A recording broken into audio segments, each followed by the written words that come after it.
आज हम आप लोगों को सेंट्रल डोग्मा के बारे में बताएंगे। तो पूरी जानकारी के लिए मेरा पूरा वीडियो लास्ट तक देखिए। चलिए शुरू करते हैं। तो ये जो चित्र है ये सेंट्रल डोग्मा का है। अब पहले इसमें जो लिखा है इस हिसाब से समझते हैं।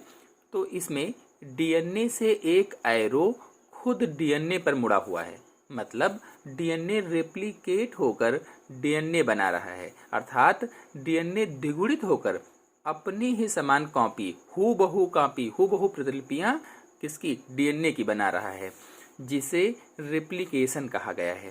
जो केंद्रक में होता है, यानी कहाँ पर हो रहा है, ये केंद्रक के अंदर होता है।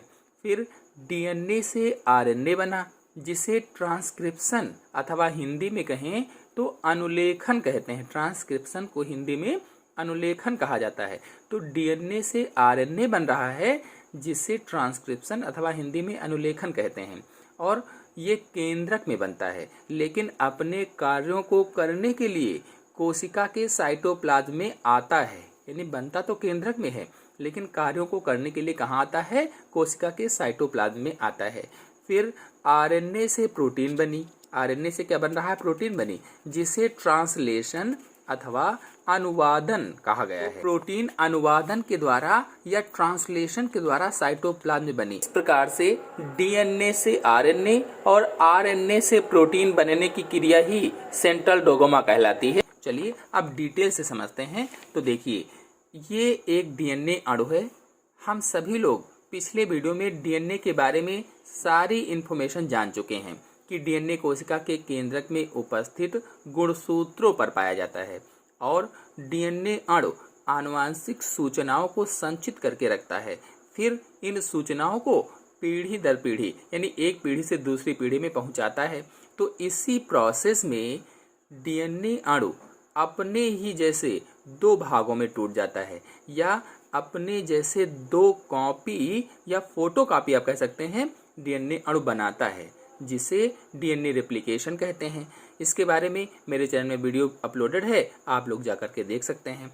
तो डीएनए रेप्लिकेशन की पूरी प्रोसेस को हम लोग पिछले वीडियो में पढ़ चुके हैं। तो कुल मिलाकर के जब डीएनए से डीएनए बनता है, यानी डीएनए से डीएनए का निर्माण होता है, तो उसे ही रेप्लिकेशन बोला जाता है।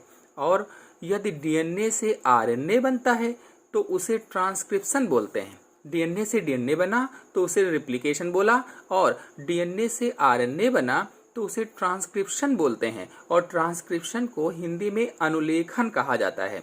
मैंने बताया था कि डीएनए डबल हेलिक्स होता है, जबकि आरएनए सिंगल स्टैंडर्ड होता है, डबल हेलिक्स नहीं होता है। और डीएनए से आरएनए का निर्माण होता है, तो इस प्रोसेस को ट्रांसक्रिप्शन बोला जाता है। अब यदि आरएनए से प्रोटीन बने तो उसे ट्रांसलेशन बोलते हैं। यानी अब यदि आरएनए से प्रोटीन बनती है तो उसे, उस क्रिया को क्या कहते हैं, ट्रांसलेशन कहा जाता है। और ट्रांसलेशन को हिंदी में अनुवादन कहते हैं। ट्रांसलेशन को हिंदी में क्या कहते हैं, अनुवादन। तो अब ये तीन मॉलिक्यूल हैं, रेप्लिकेशन, ट्रांसक्रिप्शन और ट्रांसलेशन, और इन तीनों का कन्वर्जन ही सेंट्रल डोग्मा कहलाता है। अथवा सीधी सी भाषा में कहें तो डीएनए से प्रोटीन बनना ही सेंट्रल डोग्मा कहलाता है।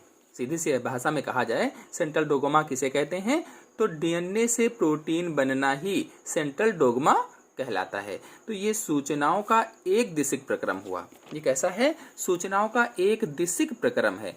कुल मिलाकर देखा जाए तो सेंट्रल डोग्मा के दो पद हैं। पहला अनुलेखन अथवा ट्रांसक्रिप्शन, और दूसरा अनुवादन या ट्रांसलेशन। जैसा कि ये रिएक्शन लिखी हुई है, डीएनए और फिर ट्रांसक्रिप्शन या इसका अनुलेखन हुआ किसमें, एमआरएनए में, और फिर अनुवादन या ट्रांसलेशन हुआ पॉलीपेप्टाइड श्रृंखला यानी कि प्रोटीन्स में। अब यदि सर्कुलर फ्लो की बात की जाए तो डीएनए से विभिन्न प्रकार के आरएनए का ट्रांसक्रिप्शन होता है। अगर सर्कुलर फ्लो की बात करें तो डीएनए से विभिन्न प्रकार के आरएनए का ट्रांसक्रिप्शन होता है अथवा अनुलेखन होता है। अब ये विभिन्न प्रकार के आरएनए में कौन कौन से, जैसे एमआरएनए, टीआरएनए यानी मैसेंजर आरएनए और ट्रांसफर आरएनए आदि होते हैं। यदि आरएनए और इनके प्रकारों, इनकी संरचना के बारे में आप लोग नहीं देखे हैं वीडियो, तो मैंने पिछले वीडियो में उसे डिटेल से समझाया है, आप लोग चैनल पर जाकर के देख सकते हैं। जो आरएनए होता है ये प्रोटीन के रूप में इन सूचनाओं का अनुवाद करता है। आरएनए जो है ये प्रोटीन के रूप में इन सूचनाओं को अनुवाद करता है। अब यदि सूचनाओं के विपरीत प्रवाह की बात करें, जो सूचनाएं हैं इनके विपरीत प्रवाह की बात करें, रिवर्स फ्लो की बात की जाए, तो इसके अंतर्गत वैज्ञानिक टेमिन ने, एक वैज्ञानिक थे टेमिन ने सन 1970 में RNA depend DNA polymerase enzyme की खोज की। डीएनए पॉलीमरेज, और इस एंजाइम को रिवर्स ट्रांसक्रिप्टेज भी कहा जाता है। इस एंजाइम को क्या कहते हैं? रिवर्स ट्रांसक्रिप्टेज भी इसका नाम है। यह एंजाइम आरएनए से डीएनए संश्लेषित करता है। यानी इस एंजाइम का कार्य क्या है? आरएनए से डीएनए का निर्माण करना है, उसका नियमन करना होता है। यह केवल उन वायरसों में पाया जाता है जिनमें आनुवंशिक पदार्थ होता है।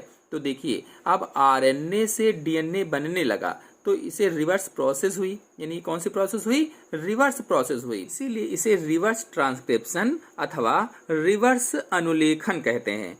और इसकी रिएक्शन कुछ इस तरह से होगी, जैसे आरएनए फिर एरो रिवर्स अनुलेखन, यानी रिवर्स ट्रांसक्रिप्शन, और फिर डीएनए बना, फिर अनुलेखन यानी ट्रांसक्रिप्शन, और एमआरएनए का निर्माण हुआ। डीएनए से एमआरएनए या आरएनए का निर्माण होता है अनुलेखन यानी ट्रांसक्रिप्शन के द्वारा, मैंने अभी बताया था पहले आपको। और फिर एमआरएनए यानी आरएनए से ट्रांसलेशन के द्वारा प्रोटीन का निर्माण होता है। तो आरएनए से प्रोटीन का निर्माण हुआ। इस तरह से ये सूचनाओं का विपरीत प्रवाह हुआ, यानी रिवर्स फ्लो हो गया। तो ये भी आप लोगों को अच्छी तरह से समझ में आ गया होगा। कुल मिलाकर के सेंट्रल डोगमा क्या हुआ कि डीएनए से प्रोटीन निर्माण होना ही सेंट्रल डोगमा कहलाता है।